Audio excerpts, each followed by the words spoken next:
दोस्तों, मैं आप सभी को सुनाने जा रहा हूँ फराह खान जी की लिखी एक सच्ची और डरावनी कहानी। ये इस कहानी का पहला भाग है, तो चलिए कहानी सुनते हैं। कहते हैं कि परियां चांद पर रहती हैं। अजमल ने टीवी पर से नज़रें हटाते हुए जरा सा घूमकर उसे देखा। मोबाइल पर तेजी से उंगलियां चलाता शख्स बिल्कुल ना चौंका। अजमल को लगा अभी वह दोबारा पूछेगा कि उसने क्या कहा, मगर उसे हैरत हुई कि वह उसकी बात सुन चुका था। चांद का पता नहीं, लेकिन जमीन की कुछ परियों से मैं बहुत अच्छे से वाकिफ हूँ। दोनों पैर सामने टेबल पर रखे कुर्सी से कमर टिकाए वह बड़े आराम से बैठा था। बात मुकम्मल करते हुए उसने मिस बीनी को मैसेज टाइप किया, जिसमें उसने लिखा था, अभी परियों की बात हो रही थी, मुझे आप याद आ गई। उसके फेक मैसेजेस पर जवाब में मिस बीनी का मुस्कुराता हुआ और शर्माता इमोजी उसकी मोबाइल स्क्रीन पर चमका। उसकी मुस्कुराहट देख अजमल वापस टीवी देखने लगा। वह समझ गया आज फिर उसका बड़ा भाई किसी को बेवकूफ़ बना रहा है। हद है तुमसे, मेज पर से पैर हटाओ शैतान। इस पर खाना रख कर खाते हैं, कितनी बार बताया है कि इस पर पैर मत रखा करो। उसके लिए ट्रे में खाना लाती अम्मी ने उसके पैर पर हाथ मारा तो मोबाइल उसके हाथ से छूटते छूटते बचा। वह जल्दी से सीधा हो गया। सॉरी अम्मी, ध्यान नहीं रहता। वह उन्हें बहलाने के लिए मुस्कुराया। ध्यान कैसे रहेगा, इस मोबाइल से तो नज़र हटे। सारी दुनिया को बिगाड़ दिया है इस मोबाइल ने। जिसे देखो सुबह शाम बस इसी से चिपका रहता है, निकम्मे नकारा लोगों की तरह। अम्मी तो बस शुरू हो गई थी। मिकाल ने मोबाइल जेब में रखने में ही बेहतरी समझी, वरना हो सकता था फ़ोन टूट भी जाता। दिन भर पागलों की तरह काम करते रहो, तबीयत भी खराब हो, भले ही आप मर रहे हो। आखिरकार वह अपने मूड पर लौट ही आई थी। मिकाल का खाने की तरह बढ़ता हाथ रुक गया था। उसने गहरा सांस लिया और खाने की हसरत को भी अपने अंदर ही उतार कर उठ गया। जब से उसकी जॉब छूटी थी, तब से उठते बैठते वह नकारा नाकामी के ताने सुन रहा था। वैसे भी उसकी और उसकी अम्मी की कम ही बनती थी। दोनों के ख्यालातों में जमीन आसमान का फर्क था। अम्मी को उसका खुली हवाओं से बात करना सख्त नापसंद था। वह अक्सर हमजात परियों और जिन्नात वगैरह की कहानियां पढ़ता और उन पर रिसर्च करता नजर आता था, जबकि अम्मी को इन सब चीज़ों पर यकीन ही नहीं था। अक्सर वह उसके कसरती बदन पर चोट करते हुए कहती थी, इस लंबी कद और चौड़े सीने का क्या फ़ायदा है जब बच्चों की चीज़ों पर रिसर्च करते रहते हो। काम वाम किया करो कुछ, ताकि किसी को इस लंबे चौड़े बदन का फ़ायदा मिले और हमारे हाथ में कमाई आए। जवाब में मिकाल जोर से हंसता, और अगर मेरे हाथ में कोई हमजात लग गया तो सबसे पहले आप ही कहेंगी, जरा अपने अब्बू का तो पता निकलवा कर बता, कहाँ है, क्या करते हैं। वह उनकी चुटकी लेता है। वह सिर्फ उन्हें देखकर रह जाती। अब्बू उनके बचपन में उन्हें छोड़कर जाने कहाँ चले गए थे। यहाँ तक उन्हें कभी यह भी नहीं पता चला कि वह जिंदा भी है या नहीं। यह एक संजीदा हादसा था, मगर वह उसे मजाकिया अंदाज में कहकर अम्मी को भी हंसा देता। फिर वह उससे छुपकर एक गहरी सांस लेती और देर तक उसे देखती रहती। वह बहुत हद तक अपने अब्बू जैसा था। उसकी हरकतें, उसकी आदतें, सभी कुछ तकरीबन। कभी कभी उन्हें बहुत डर सा लगता, शायद इसलिए वह हमेशा उसे सुनाती रहती थी। फिलहाल वह चेयर से टेक लगाकर बैठ गया था और दोबारा मोबाइल चलाने लगा था। अम्मी उसके लिए पानी लेने गई थी। उसे ऐसा करता देख गुस्से से जल भुन गई। आजकल की औलाद के पैदा होते ही माँ मर जाया करे बस, फिर ना रहेगा बास ना बजेगी बांसुरी। वह उसकी टेबल पर ग्लास फटकते हुए बोली। मिकाल ने एक नज़र उन्हें देखा और उठ खड़ा हुआ। नहीं, मैं ही कहीं जाकर मर जाता हूँ, आप आराम से रहना फिर, और मैं भी आज गांव के उस पीपल के नीचे सोऊंगा। अच्छा है ना कि सुबह जिंदा ना मिलूं लोगों को। वह भी गुस्से में कहता घर के बाहर निकल गया। अम्मी ने उसकी तरफ नहीं देखा, नाराजगी से बैठी रही। वह बाहर निकल आया। रात का गहरा सन्नाटा बिखरा हुआ था।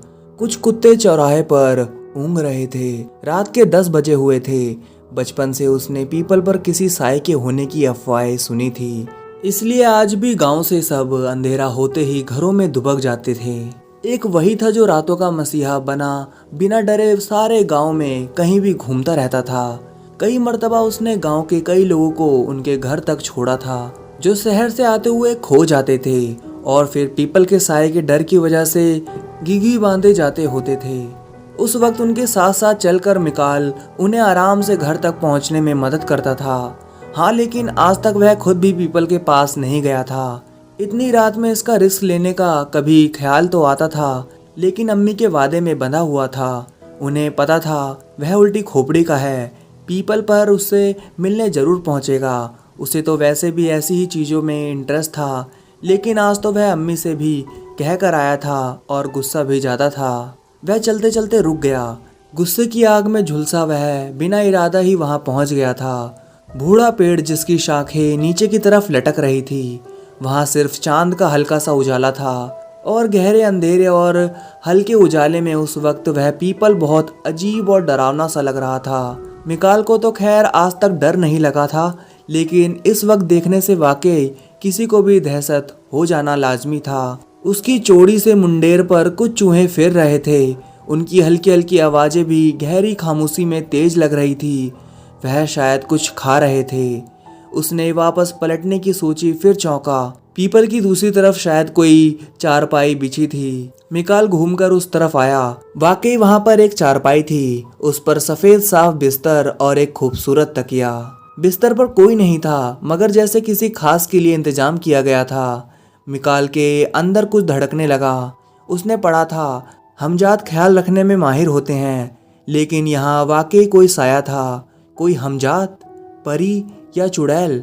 कौन सा साया? क्या आज वह यहाँ लेटकर देख ले? वह बिस्तर जैसे उसे बुला रहा था, जिस चीज के पीछे वह इतने सालों से दीवाना बना। दुनिया भर की किताबें पढ़ चुका था। कितनी बार हमजात का सिल्फी इल्म भी सीखने की उसने कोशिश की थी, लेकिन अम्मी ने उसे हमेशा इन सब से दूर रखना चाहा था। बीच में कुछ न कुछ गड़बड़ कर देती थी। मोबाइल की टोन ने गहरी खामोशी और उस पर तारी होते अजीब से सकूत को एक झटके में ख़त्म कर दिया था। अम्मी ने अजमल का जीना मुहाल कर दिया था। अब उन्हें टेंशन हो रही थी कि कहीं मिकाल सच में ही वहां ना पहुंच जाए, इसलिए उससे कॉल कराई थी। मिकाल ने कॉल कट कर दी और वापस उधर देखा। उसे बुरी तरह झटका लगा कि ना तो वहां कोई चारपाई थी, ना ही बिस्तर, बस वही सन्नाटा और वही खामोश सा पीपल। क्या वह उसका वहम था? मिकाल का जहन दो हिस्सों में बट गया था। इतना सख्त वहम कैसे हो सकता है? लेकिन यहाँ बिस्तर लगाएगा कौन? और अचानक बिस्तर गायब कहाँ हो गया? और अगर वहम था तो इस तरफ क्यों दिखा बिस्तर, उसी तरफ क्यों नहीं? वह बुरी तरह उलझकर वहीं बैठ गया और पीपल को घूरने लगा, जैसे आज तो पीपल का राज जानकर ही जाएगा। हवा उस वक्त बिल्कुल ठहरी हुई थी। आसपास के पेड़ भी सीधे खड़े थे, मानो किसी ने परेड में लगा दिए हो। अम्मी का फोन और भी 2-3 बार आया, लेकिन उसका मूड सख्त खराब था। भूख भी लग रही थी, लेकिन हद होती है किसी भी चीज की, ताने देने की, बातें सुनने की। वह चिढ़कर वहीं उस मुंडेर पर लेट गया जहां बैठा था। उसे जहाजों का कैप्टन बनना था। पानी पर तैरते शहर के शहर उसे पसंद थे। जैसे तैसे करके उसने पूरा कोर्स किया था, मगर गरीबी और ख्वाबों की राहें हमेशा अलग ही रही हैं। ख्वाब भी बड़े लोगों के ही पूरे होते हैं, जिनकी जेब में लोगों की जेबें भरने की ताकत होती है। उसकी पूरी की पूरी काबिलियत के बाद भी उसे जॉब नहीं मिली। थक हार कर उसने एक प्राइवेट कंपनी में जॉब कर ली। उसे उस काम का ना तो एक्सपीरियंस था, ना ही इसे इंटरेस्ट था, इसलिए कंपनी मालिक से उसकी ज़्यादा दिन बनी नहीं। तब से वह बेरोजगार ही था। अपनी जिंदगी के बारे में सोचते सोचते पीपल पर से उसका सारा ध्यान हट गया था और ना जाने कैसे उसकी पलकें भारी होते होते आंख लग गई। न जाने कितनी देर गुजरी होगी कि ऐसा लगा किसी ने उसे हिलाया है। मिकाल ने झटके से आंखें खोल दी। आसपास कोई नहीं था। चांद कुछ और धुंधला हो चुका था। झींगरों की आवाजें पूरे जोर शोर से फैली हुई थी। उसने सीने पर रखा मोबाइल टटोला, लेकिन मोबाइल उसके पास था ही नहीं। वह तेजी से उठ बैठा। जेब भी खाली थी। मिकाल ने नीचे जमीन पर सर झुकाकर नजरें दौड़ाई। मोबाइल उसके पास था ही नहीं। परेशानी से उसने सर उठाया तो बुरी तरह चौंका। पीपल के नीचे एक सफेद रोशनी सी जल रही थी। चांद जब पूरा होता था उस रोशनी से भी कहीं ज्यादा तेज। मिकाल के कदम उस वक्त अपनी जगह जमे रह गए। उस रोशनी में कोई शायर नजर आ रहा था। लंबे बाल और लंबी सी फ्रॉक पहने वह कोई लड़की थी। मिकाल की आंखें फैल गई थी। पीपल के बारे में फैली अफवाहें सही थी। वह अपनी आंखों से देख रहा था। कुछ देर तक तो वाकई उसकी हिम्मत नहीं हुई आगे बढ़ने की। लड़की के बदन से जैसे चांद की किरणें निकल रही थी। दूसरी तरफ रुख किए वह जैसे कोई गीत गा रही थी। हल्का सा पियानो का म्यूजिक हवा में रक्स करने लगा था। वह पियानो के पास बैठी थी। सचमुच वह पियानो बजा रही थी। मिकाल की सांस और धड़कन दोनों बहुत तेज हो रही थी, लेकिन उसने कदम आगे बढ़ाया। वह इस मौके को नहीं खोने देना चाहता था। जिसकी तलाश हो और वह मिले, फिर उसको किसी भी छोटी बड़ी वजह से गवा देना महाबेवकूफ़ी होती है। यूं भी वह तो इस मामले में जान हथेली पर रखकर घूमता है। हाँ, भले ही सोचने में और हकीकत में फ़र्क होता है, मगर वह अपने ही अंदर से खुद को इतना मजबूत कर सकता था कि इस फ़र्क को मिटा सके। गहरा सांस खींचकर आखिरकार वह आगे बढ़ा था। जैसे जैसे वह कदम बढ़ाता, लड़की की उंगलियां पियानो पर मंजित तेजी से चलने लगती। म्यूजिक कुछ और बढ़ता जाता। हाँ, उसके गीत की आवाज सबसे एक ही तरह से थी, मध्यम मध्यम। मिकाल पीपल के घेरे तक पहुंच गया था जिसके ऊपर वह बैठी थी। उसने घेरे के मुंडेर पर पैर रखने के लिए कदम उठाया, तभी किसी ने उसके पीछे से कंधे पर हाथ रखा था। इंशा, उसके मुंह से यह कदम निकला। ओ हाँ, इससे पहले इंशा कोई जवाब देती, उसकी आंख खुल गई। वह वहीं लेटा हुआ था जहां उसकी आंख लगी थी। उसका मोबाइल उसके सीने पर रखा हुआ था और रिंग कर रहा था, जिसकी आवाज़ से मिकाल की आंख खुली थी। उसने सबसे पहले पीपल की तरफ देखा। उसके नीचे एक गहरा सकूत और अब गहरा अंधेरा था। चांद की किरणें बिखेरती कोई लड़की वहां नहीं थी। ख्वाब में ही गलत वक्त पर ही आई यह लड़की। वह इंसा का ख्याल करते हुए झुंझुलाया और मोबाइल देखा। अजमल की कॉल थी, रिंग होते होते कट गई थी। अम्मी वाकई में परेशान हो रही होंगी। वह उठकर खामोशी से घर की तरफ चल दिया। उसके पीछे पीपल के नीचे पियानो बिछने लगी थी और स्टूल पर एक लड़की आकर बैठ गई थी। इंशा ने जैसे ही घर में कदम रखा, ठक ठक की आवाज़ों ने उसे घेर लिया। आंगन में लकड़ियां फैली हुई थी और मिकाल उन लकड़ियों से कुछ बना रहा था। क्या हो रहा है कैप्टन? वह बड़े जोर से बोली। मिकाल ने एक नज़र उसे देखा और कोई जवाब नहीं दिया। वापस अपने काम में मशरूफ हो गया। इंसा को उसका उत्साह सा रवैया कुछ नागवार तो गुजरा, मगर वह कांधे उचकाकर आंगन से होती हुई बरामदे में पहुंची। मिकाल की अम्मी यानी उसकी मुंह बोली खाला वहीं बैठी सब्जी काट रही थी। अजमल टीवी देख रहा था। इंशा ने सलाम किया तो खाला ने उसे भरपूर प्यार किया। मिकाल ने उन्हें ऐसा करते देखा और मुड़कर हथौड़ी जोर जोर से कील पर मारने लगा। उस पर हमेशा अम्मी का प्यार लुटता था। इंशा शहर में रहती थी। बचपन में अपनी माँ के साथ वह गांव के बच्चों को खिलौने बेचने आया करती थी। मिकाल और अजमल उन दिनों अपने अब्बू के चले जाने के सदमे में थे, तो वह मुफ्त में खिलौने देकर चली जाती थी। तब से ही अम्मी को उससे बेहद प्यार था। अम्मी उसे अपने हाथ से खाना बनाकर खिलाती थी। अब भी वह अम्मी से मिलने आया करती थी। उसकी हमेशा शिकायत रही कि वह आती है, लेकिन अम्मी या मिकाल उसके घर कभी नहीं आए। जबकि मिकाल के लिए शहर ऐसा था जैसे एक घर से दूसरे घर चले गए। फिलहाल मिकाल ने अपना काम मुकम्मल किया और एक चेयर तैयार की। बहुत सी चीज़ों का हुनर अल्लाह ने उस कुदरती तौर पर देकर भेजा था। इसके अलावा भी बहुत से काम आते थे उसे। वह चेयर लेकर अम्मी के पास गया।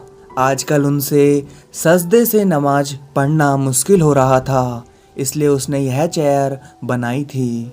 अम्मी खुश हो गई और उसे ढेरों सारी दुआएं दी। वैसे भी रात वाली लड़ाई का सॉल्यूशन हो गया था।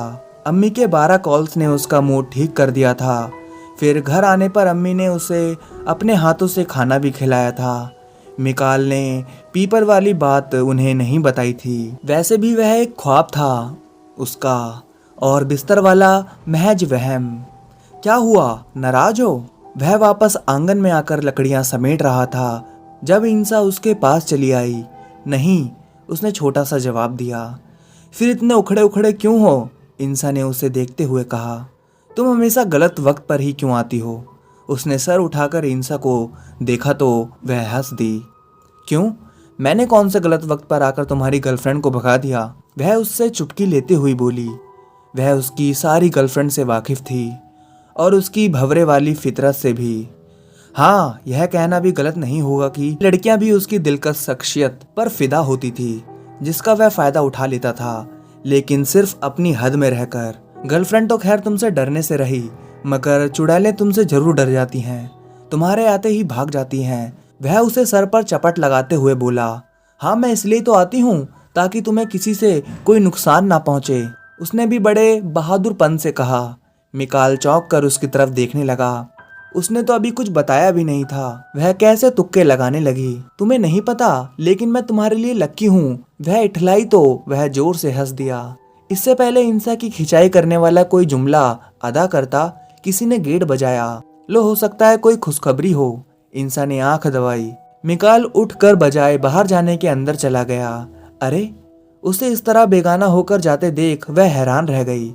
अजमल आया गेट खोलने। उफ हो, शहजादा साहब, इंसा ने भव्य उचकाई। क्या यह कैप्टन मिकाल का घर है? इंसा ने बाहर से कोई आवाज सुनी और चलती हुई अंदर आ गई। वह आराम से चारपाई पे लेट गया था। आपका ही बुलावा आया है शहजादे साहब, इंसा ने कहा और अम्मी के साथ मटर छिलवाने लगी। मिकाल ने थोड़ी हैरत का इजहार किया। इतने में अजमल ही यही खबर लेकर आ गया। मिकाल उठकर बाहर गया। बाहर काले लिबादे पहने कुछ लोग खड़े थे। उनके सिरों पर हैट थी और हाथों में कुछ बैग। जी कहिए, हमने सुना है कि आप पानी के जहाज चलाते हैं, उनमें से एक ने कहा। चलाता नहीं हूँ, चला सकता हूँ, उसने उनका जुमला सही करते हुए कहा। हाँ, कहने का मतलब है हमें एक जहाज चलाने वाले की जरूरत है। पैसा जितना आप कहो, कुछ दिनों का सफर है, बाकी कल आप इस एड्रेस पर पहुंच जाना, सारा काम वहां समझा दिया जाएगा। उसके हाथ में एक विजिटिंग कार्ड देते हुए कहा तो मिकाल ने एक नज़र विजिटिंग कार्ड को देखा और फिर उन्हें। मेरे बारे में किसने बताया? उसे कुछ अटपटा सा लगा तो उसने पूछ ही लिया। यह सब बातें होती रहेंगी, आप कल यहाँ आ जाना। वह जैसे जल्दी में थे। मिकाल की नजरें अपनी चुटकी में उलझी विजिटिंग कार्ड पर थी। बिल्किस कॉन्ट्रैक्टर। उसने जेरेलब पढ़ा, फिर सर उठाकर उन लोगों की तरफ देखा जो अपनी अपनी बातें कहकर जा रहे थे, मिकाल को कुछ भी बोलने का मौका दिए बगैर। वह कुछ कश्मकश में उलझा वापस घर में दाखिल हो गया। इंसा जो गेट के पीछे से बातें सुन रही थी, जल्दी से छाजली के सुतून के पीछे छिपने लगी, मगर मिकाल ने उसे पकड़ लिया। तुम मेरी जासूसी कर रही हो? वह उसके सर पर खड़ा हुआ था। इंसा हड़बड़ा गई, मगर खुद को बहुत नॉर्मल सा जाहिर करते हुए कंधे उचकाए। तुम इतने स्पेशल नहीं कि मैं तुम्हारी जासूसी करूं। अच्छा, और तुम इतनी जाहीन नहीं कि मुझे परचा सको, समझी तुम? वह काट खा जाने वाले अंदाज में बोला और वह एकदम पीछे हटी। फिर जल्दी से वहां से भागकर अम्मी के पास जाकर बैठ गई। घर आए हुए लोगों से बात करने की भी तमीज नहीं है। उल्टे आदमी को वह खुड़ते हुए सोच रही थी। पागल लड़की, न जाने कब मेरा पीछा छोड़ेगी। वह भी गुस्से में उसे घूरता और बड़बड़ाता निकल गया था। जब तक वह घर में थी, उसका वापस घर में आने का कोई इरादा नहीं था। वैसे भी आज उसे मिस बीनी से मिलने जाना था। बीनी शहर में रहती थी और वह घर से भी लेट ही निकला था, इसलिए उसे लौटते हुए देर हो गई। गांव के लोग हमेशा की तरह अपने अपने घरों में दुबक गए थे और वह भी हमेशा की तरह निडर सा चलता हुआ घर की तरफ जा रहा था। पीपल गांव के बिल्कुल बीचों बीच था। रास्ता कोई सा भी पकड़ लो, उसकी राह से होकर गुजरना तो लाजमी ही था। वह फोन पर बिनी से आज की मुलाकात के मुतालिक अपने आहसासात से उसे आगाह कर रहा था कि उसकी सुन रहा था। उसका दिल तो आज तक किसी लड़की से नहीं जुड़ा था। हाँ, लेकिन उसका वक्त अच्छा गुजर जाता था इन सब चीजों से। पीपल का पेड़ अपने उसी जगह पर खड़ा था। उसकी मुंडेर पर बहुत हल्की सी चांद की किरणें पड़ रही थी। मिकाल ने एक नज़र उसकी तरफ देखा और अपनी मंजिल की तरफ कदम बढ़ा दिए। चंद लम्हों बाद ऐसा लगा कि कोई उसके पीछे चल रहा है, बिल्कुल उसके जैसी चाल, नॉर्मल से थोड़ा तेज। इस एहसास के पैदा होते ही मिकाल झटके से रुक गया और पलटकर देखा। वहां दूर तक कोई नहीं था, बस कुछ कदमों की दूरी पर पीपल ही था। उसने सर झटका और कदम आगे बढ़ाए, लेकिन फिर से वही एहसास। उसने फिर देखा, कोई नहीं था। यही हाल 3 से 4 रहा। मिकाल बुरी तरह डिस्टर्ब हो गया। बाद में बात करता हूँ, उसने बिनी से कहा और लाइन डिस्कनेक्ट करके बकायदा उसी तरफ घूमकर खड़ा हो गया। उसे जो भी सामने आओ, तुम जो भी हो सामने आओ, उसने जरा जोर से कहा। जवाब में सिर्फ हवा की सनसनाहट ही उसके कानों में आ रही थी। खामोशी दूर तक माहौल पर बिछी हुई थी। मिकाल ने भी बिना सोचे समझे पीपल की तरफ बढ़ना शुरू कर दिया।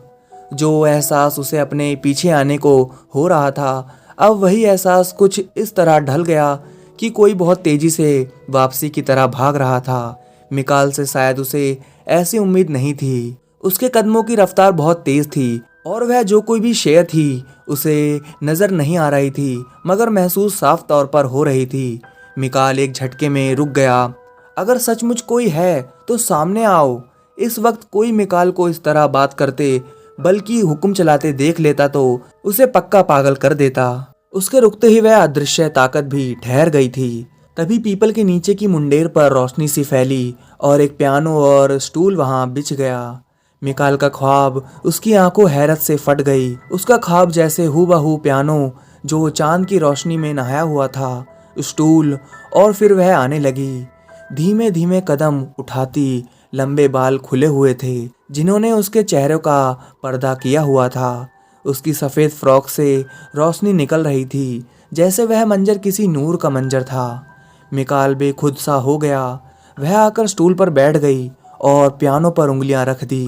हल्का सा बहुत खूबसूरत सा म्यूजिक उठता चल गया। मिकाल के बेखुद कदम उसकी तरफ बढ़ रहे थे, लेकिन अचानक वह जैसे किसी से टकरा गया, जैसे कोई रास्ते में खड़ा था जो नजर नहीं आ रहा था। मिकाल के जहन में झमका हुआ, यानी उसके पीछे आने वाला ओझल साया और यह सफेद नूर में नहाई कोई शहजादी अलग अलग थे। वह उसे उसके पास जाने से रोक रहा था। मिकाल हल्का सा उससे साइड होकर जाने की कोशिश करता तो भी वह उसके रास्ते में होता। आखिरकार मिकाल ने लाइटर निकाला और उसे जलाकर अपने आगे किया। पहला कदम रखा तो आसानी से आगे बढ़ गया। उसने इन सब चीजों से निपटने की एक एक चीज पढ़ रखी थी। लाइटर लेकर वह चलता गया। तभी कहीं से हवा का एक तेज झोंका आया और लाइटर की आग को बुझा दिया। चांद भी बादल के पीछे छिप गया था। आसपास बिल्कुल अंधेरा हो गया। वह पीपल की मुंडेर के बिल्कुल करीब खड़ा था और वहीं ओझल ताकत उसके आगे अड़कर खड़ी थी। म्यूजिक की आवाज तेज हो गई थी। वह अब कुछ और तेज उंगलियां चला रही थी। उसके बाल लहराने लगे थे। सारे अंधेरे में सिर्फ एक वही रोशनी ऐसी थी जो दिखाई दे रही थी। मिकाल ने मुंडेर की तरफ कदम बढ़ाया ही था कि उसे लगा किसी ने उसे धक्का दे दिया है। वह झटके से पीछे हुआ। इसके साथ ही पियानो वाली लड़की उठकर उसकी तरफ लपकी, लेकिन उससे 7-8 कदम की दूरी पर ही उसने अपना हाथ उठाकर हवा में लहराया। किसी लड़की की तेज चीख फंजा में गूंजी और सब गायब हो गया। मिकाल सांस रोके खड़ा था। क्या हुआ था क्या नहीं, उसकी जैसे समझ में ही नहीं आया। वह लपकी तो उसकी तरफ ही थी, लेकिन बीच में ही उसने किस पर वार किया, किसकी वह चीख थी। वह हैरान परेशान मूर्ति सा बना रह गया। हल्की हल्की हवा में ऊपर से गिरता कोई पर हवा में लहराता आया। चांद भी निकल आया था, सफेद रंग का बेहद खूबसूरत पंख। मिकाल ने अपनी हथेली फैला दी। पंख उसके हाथ पर आकर रुका। सफेद रंग में से कुछ धनक जैसे रंग बहुत महीन महीन से रंग झलक रहे थे। मिकाल ने मुट्ठी बंद कर ली। दिल को ना जाने क्यों ऐसा लग रहा था कि कुछ गलत हुआ है। नींद भी अजीब चीज है। जब तक इंसान के अपने दिल पर जख्म नहीं आए तब तक इंसान पर हावी ही रहती है। बहुत बार रात में दिल ने उस बारे में सोचा। जहन कह रहा था कुछ तो गलत हुआ है, मगर दिल बस नजरअंदाज कर रहा था। रही सही कसर नींद ने पूरी कर दी। सुबह सोकर उठा तो जहन से सब धुल चुका था। वह तैयार हुआ और उस विजिटिंग कार्ड को गौर से देखता बाहर निकल गया। वह उस एड्रेस से वाकिफ नहीं था, मगर उस शहर से वाकिफ था। लेकिन वह जगह उस शहर से बहुत हटकर थी। 2 शहरों को जोड़ती हुई वीरान और खामोश जगह। लंबी सी बिल्डिंग नीचे बड़ा सा पार्किंग एरिया था जिसमें गाड़ियां 200 से करीब होंगी, लेकिन एरिया इतना बड़ा था कि इतनी सारी गाड़ियों का बस एक छोटा सा समूह सा लग रहा था। कुछ लोग एरिया में ही खड़े थे, बल्कि मिकाल को तो लग रहा था कि तैनात थे। अजीब से उनके हुलिये, सारे बदन पर टैटूज, वह भी अजीब अजीब तरह के टैटूज। तो मिकाल के बदन पर भी थे, मगर उसके टैटूज बहुत खूबसूरत थे। हाँ, थोड़े डरावने से होते थे।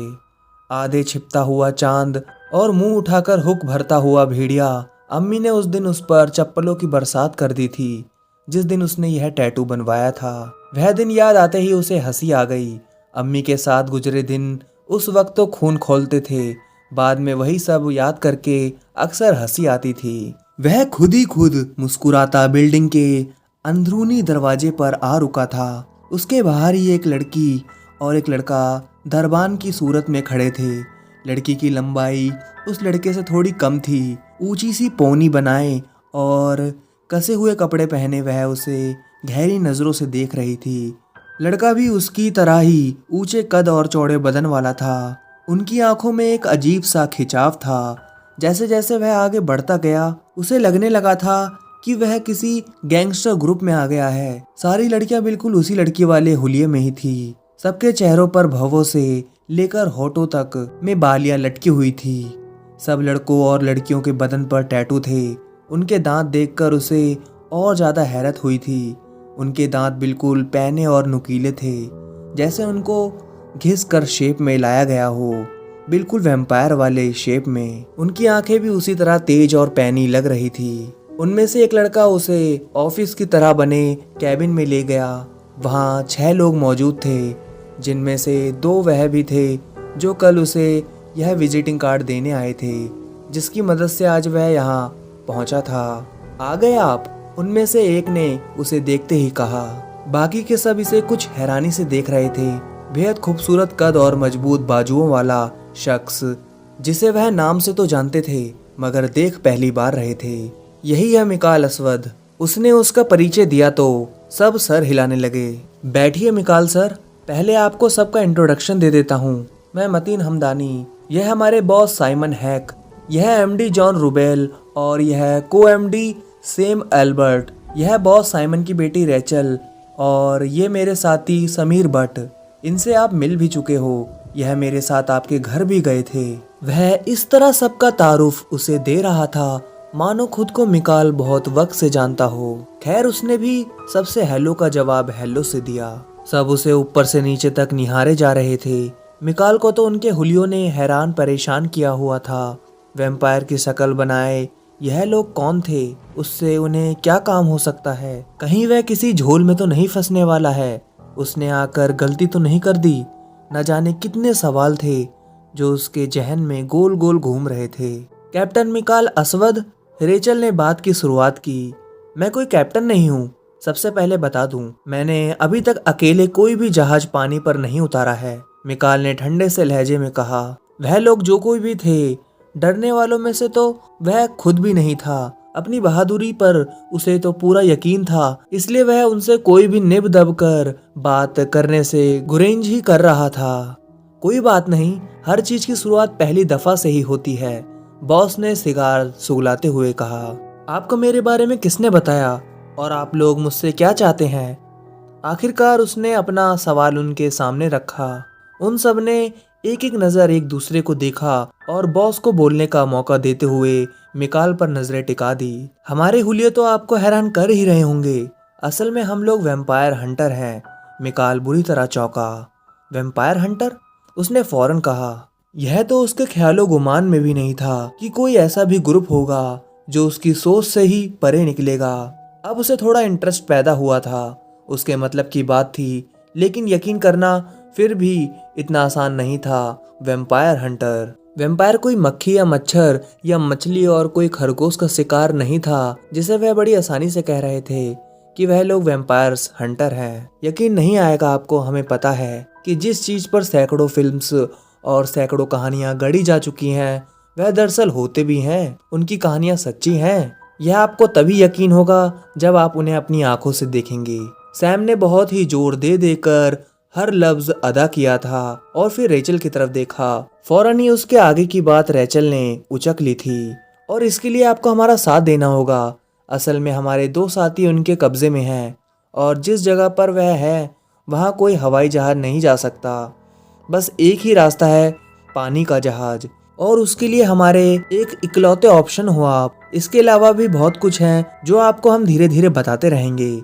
रेचल ने बात को खत्म करने की कोशिश की, लेकिन मेरे सवाल का जवाब तो मुझे मिला ही नहीं। मेरे बारे में आपको कहाँ से मालूम हुआ और आपने मुझे ही क्यों चुना? मिकाल ने अपनी बात को वहीं से जोड़ दिया था। आपके बारे में हमें बिनी से पता चला। मतीन ने आखिरकार कहा तो अगले ही पल गेट खोलती बिनी अंदर दाखिल हो गई। मिकाल हैरत से उसे देख रहा था। वह बिल्कुल अलग ही रूप में थी, ऊंची सी पोनी और ब्लैक कलर की कसी हुई पैंट और अपर में।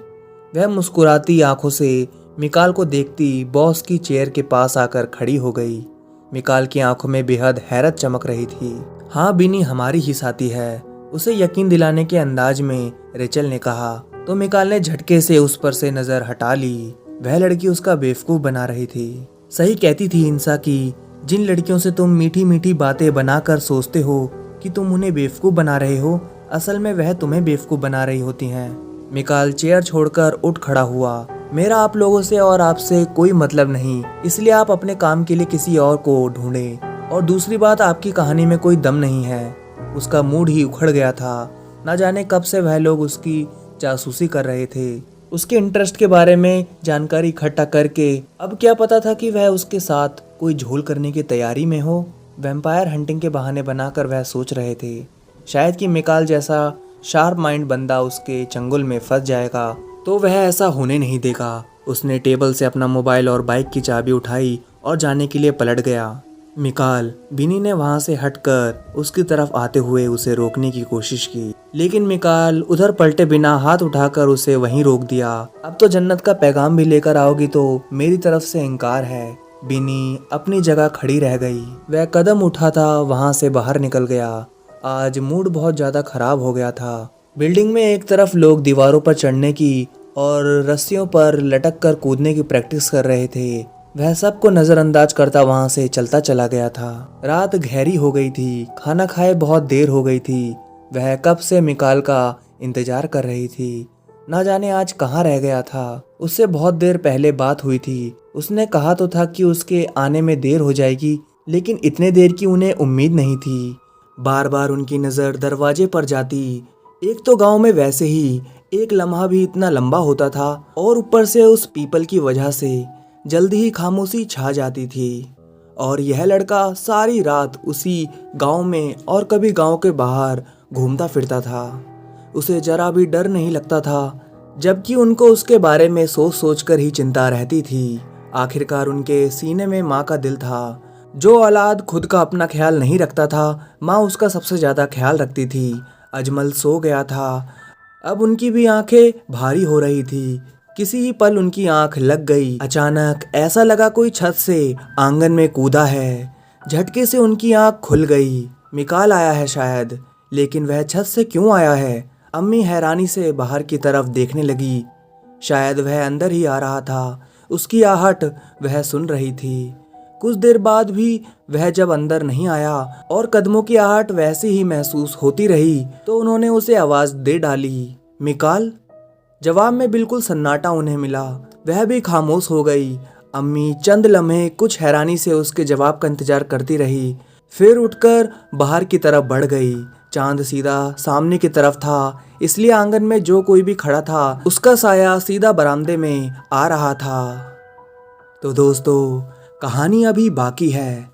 इस कहानी का नेक्स्ट पार्ट जल्दी ही आएगा। तो दोस्तों, अगर अभी तक आपने मेरे चैनल को सब्सक्राइब नहीं किया है तो चैनल को अभी के अभी सब्सक्राइब कर लो, क्योंकि जैसे ही मैं इस कहानी का दूसरा पार्ट अपलोड करूँगा तो आप सभी के पास नोटिफिकेशन आ जाएगा।